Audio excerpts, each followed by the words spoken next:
For this assessment task, I'll be reporting on strategies that can be used to teach children of diverse abilities in the classroom in ways that meet curriculum and legislative requirements. By diverse abilities, I mean the experiences and attributes that make each child in the classroom unique. This may include their gender, those from low socioeconomic status, religious groups, difference in abilities, and any different family groups, and many others. What makes these attributes unique is that they are different from the social norm within our society. For this report, I'll talk about the effects that gender stereotypes can have on children. Jacob and Anthony are playing in the dress-up corner. Jacob is trying on the policeman's hat, and Anthony is wearing a dinosaur tail. Zoe sees them and wants to play. She puts on a hard hat and tool belt. "I'm going to be a builder," she exclaims. Jacob looks at Zoe with confusion and retorts, "No, that is for boys. My daddy built us a cubby house." Anthony agrees. "That stuff is for girls," he says as he points to the side of the dress-up trolley with fairy wings, tutus, and jewelry. Zoe becomes disheartened. "Girls can be builders too," she exclaims. The boys ignore her and continue playing. She takes off her builder's costume and finds someone else to play with. She sees a group of girls playing in the home corner. They are busy cooking breakfast for their baby dolls. "I'm the mummy, and Ella is the big sister. We are getting ready to take the babies to the park." Zoe picks up her doll and says, "I can be a mummy too." "No, I'm the mummy," Ella shouts. "There can only be one mummy. Why don't you be the dad? You have short hair anyway, just like a dad." Zoe becomes self-conscious and does not want to play with the girls anymore. The children in the scenario are 4-year-old preschool students. According to the developmental milestones, children should have a clear understanding of their gender. By 3 years of age, children should have knowledge of gender role stereotypes, identify peers as girls or boys, and can label their own gender. By 5 years old, children should obtain gender stability. They may also show a preference for same-sex playmates and enforce gender role norms within their peers. By achieving these milestones, children will also cover some of the early years learning framework outcomes. These include Outcome 5, children are effective communicators. Outcome 1, children have a strong sense of identity. Outcome 2, children are connected with and contribute to their world by responding to diversity with respect. They'll also feel a sense of belonging. In the scenario, Zoe wants to play as a builder, but the boys argue that girls cannot do that. In our society, it is seen as normal for males to be tough, to take on working roles, including construction, where females should be cute and have caring roles. This complies with the discourse of dominant masculinity and subordinate femininity. The other children in the case study are showing that they have a clear understanding of gender according to the developmental milestones.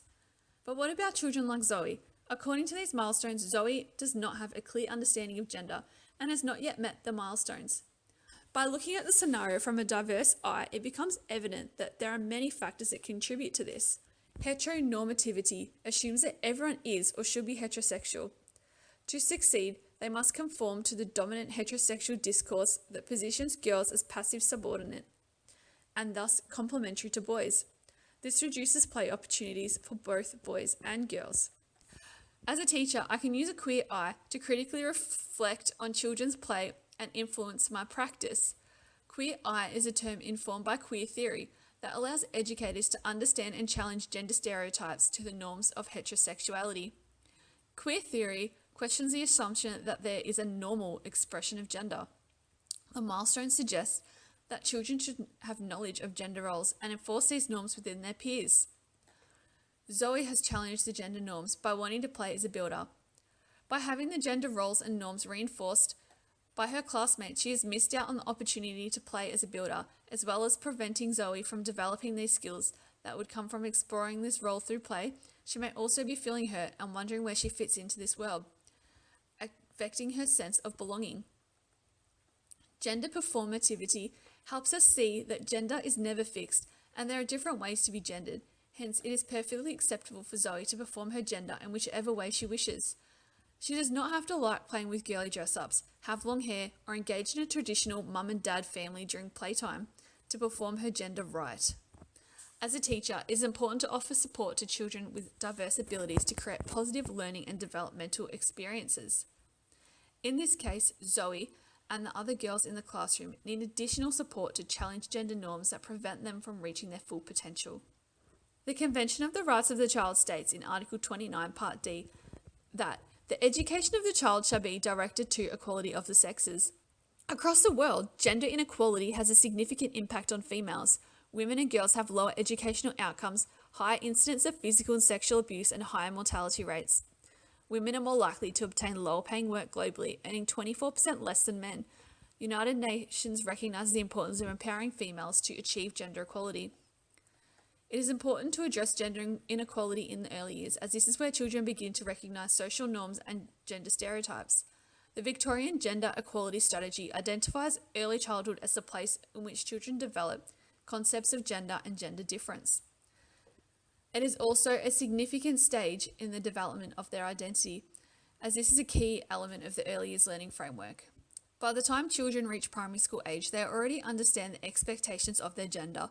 This unconscious bias often creates barriers to equal opportunity for boys and girls, thus preventing children from fulfilling their full potential. To support the girls in my classroom to challenge gender norms, I'll use a group approach to educate to embrace difference. This is where I'll use different strategies to inform my teaching in ways that establish multiple ways of being and performing one's gender as normal. I'll direct my teaching to address the social and physical environment of all children in my classroom. In the educational setting of the scenario, Anthony points to the girls section of the dress-up trolley.